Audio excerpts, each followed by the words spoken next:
મોડાસા ખાતે અરવલ્લી જિલ્લા કોંગ્રેસ કમિટી દ્વારા શાસક પક્ષ સામે વિરોધ સ્વરૂપ મશાલ રેલીનું આયોજન કરવામાં આવ્યું। વોટ ચોર ગાદી છોડના નારા સાથે ટાઉન હોલથી નવા બસ સ્ટેન્ડ સુધી રેલી કાઢવામાં આવી।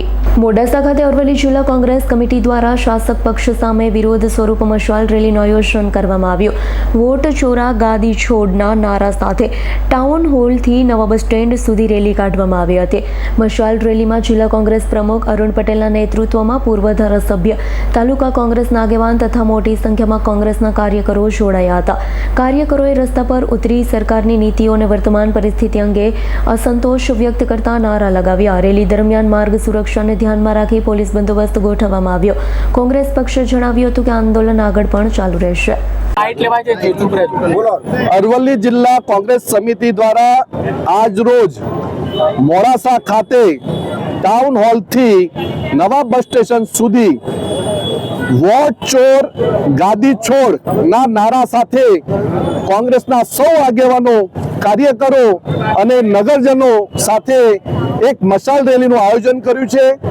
આ મશાલ રેલી દ્વારા એક સંદેશ આપવા માંગીએ છીએ કે જે ચૂંટણીની અંદર વોટ ચોરી કરી અને જે ભારતીય જનતા પાર્ટી દ્વારા એનો ચૂંટણી પંચનો જે દુરુપયોગ કરવામાં આવે છે એની અંદર પ્રજાજનોને ખૂબ જાગૃત કરી અને પ્રજાજનોનો સાથ લઈ અને આ એમની ચોરી પકડવા માટેનો અમારો આ એક મુખ્ય આશય છે। સાથે સાથે લોકસભાના વિરોધ પક્ષના નેતા અને યુવા નેતા આદરણીય રાહુલ ગાંધીજીએ જ્યારે આ વોટ ચોરી પકડી અને જે ઘણા સમયથી અભ્યાસ કર્યા બાદ જે વોટ ચોરીનો મુદ્દો ખૂબ અગ્રેસરથી જ્યારે એમને ઉપાડ્યો છે ત્યારે દેશની જનતા પણ તેમની સાથે છે।